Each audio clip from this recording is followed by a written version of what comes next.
The ravines were large cracks in the earth, and usually had trees and shrubs growing out of them.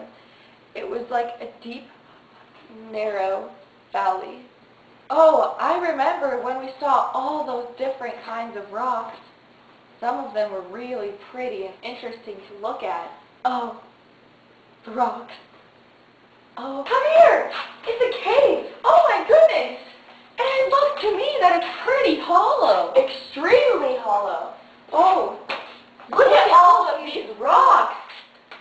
Oh my gosh! Oh, this is so interesting. Some are big and some are small. Some are green and some are red. Oh my goodness.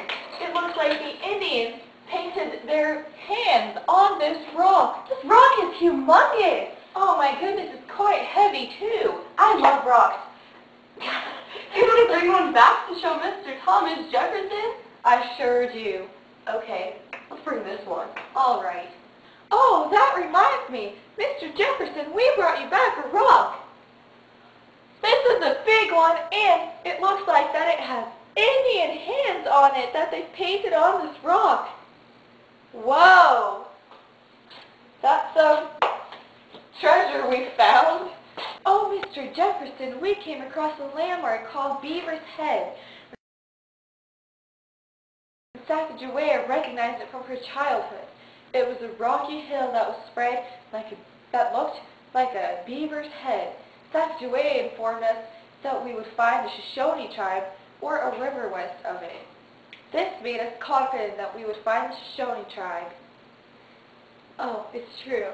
One of the greatest obstacles that we faced were the Great Falls. The first and the highest of the falls stood 90 feet. The falls were truly magnificent. They brought the level of the Missouri River down to 400 feet. This is the largest waterfall I've ever seen. It was indescribable. I realized that there was no way to get around the Great Falls. So we had to portage around them with all of our equipment and men. The work of the portage was harder than I could have ever imagined. It was terrible. The ground was rock hard, and the grueling heat took the life out of our men. Drained the life right out of us. Oh, that was so hard. We went through the Rocky Mountains on horses. It was a hard journey. On the Continental Divide, we found the Rocky Mountains. They had shrublands, meadows, and grasslands. The alpine tundra includes open stands of grass and sedges and dwarf flowering plants. The Rocky Mountains were snow-capped and rocky. Enough about the Rocky Mountains. Let's talk about the Beacon Rock. On October 31st, 1805, I was walking along the north bank of the Columbia River to survey some rapids that the party would need to traverse. Oh, Beacon Rock was beautiful. It was a remarkable high detached rock that stands in the bottom on the sand side and about 800 feet high and 400 paces around. That is huge. It's true.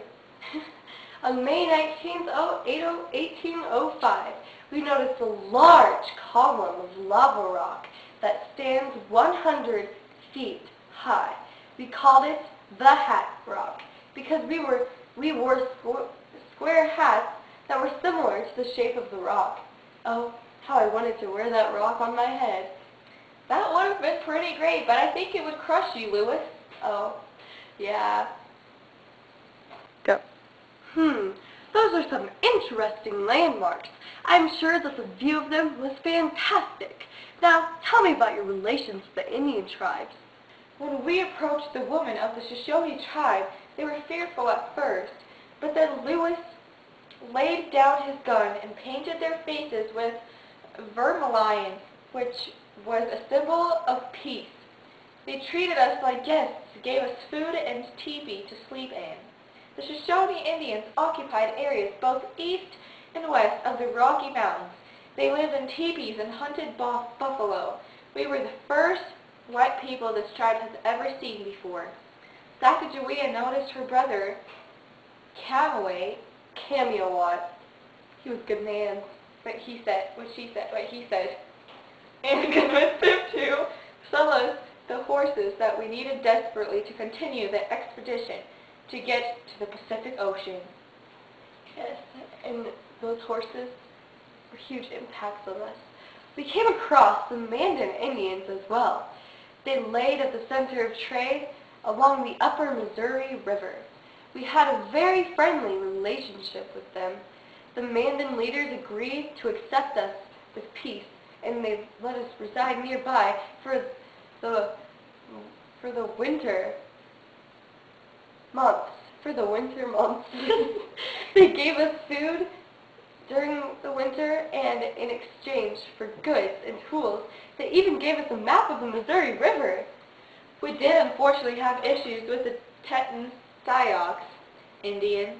The chief was displeased with the trinkets had given them and tried to Lewis had given them.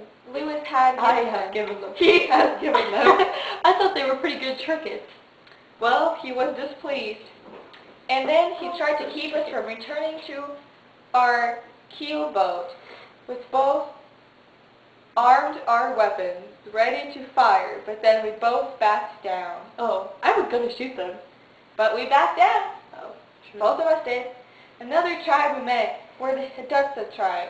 They introduced us to the French trader, Toussaint Charbonnet, and his wife Sacagawea, and they provided us with the key information about the route ahead.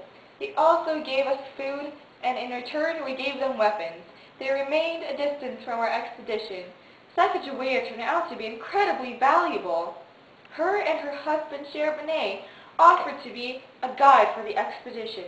She used to be a Shoshone tribe, but she was kidnapped by the Hidatsa Indians when she was only 12 years old.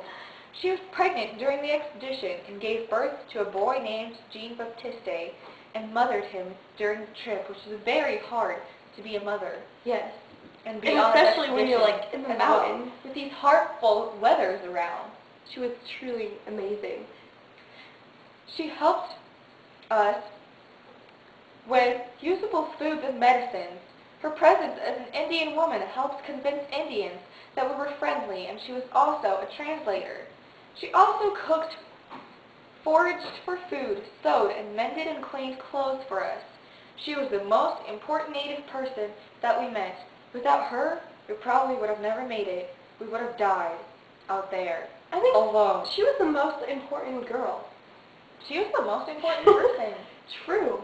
I mean, and she was like the first we let her vote. We let her vote on which route to take. Yes. True. Thank you for your bravery. You have served great to this country. You truly are heroes. I award you with all of these medals. Oh, thank you, Thomas Jefferson. This means so much to us. Wow, you guys really accomplished a lot. You brought back Indian maps, live prairie dogs, that awesome rock, and grizzly hides. All just for me. You guys even found a new territory that's rich in natural resources. You have generated an American interest in the fort trade too. You guys proved the success of overland travel to the Pacific Ocean. Your expedition complied the first general survey of life and material culture of the Native American tribes that you guys encountered. You successfully determined the latitude and longitude of significant geographical points. I give you guys a big thumbs up! Oh, thank you, sir. Thank you so much. No problemo.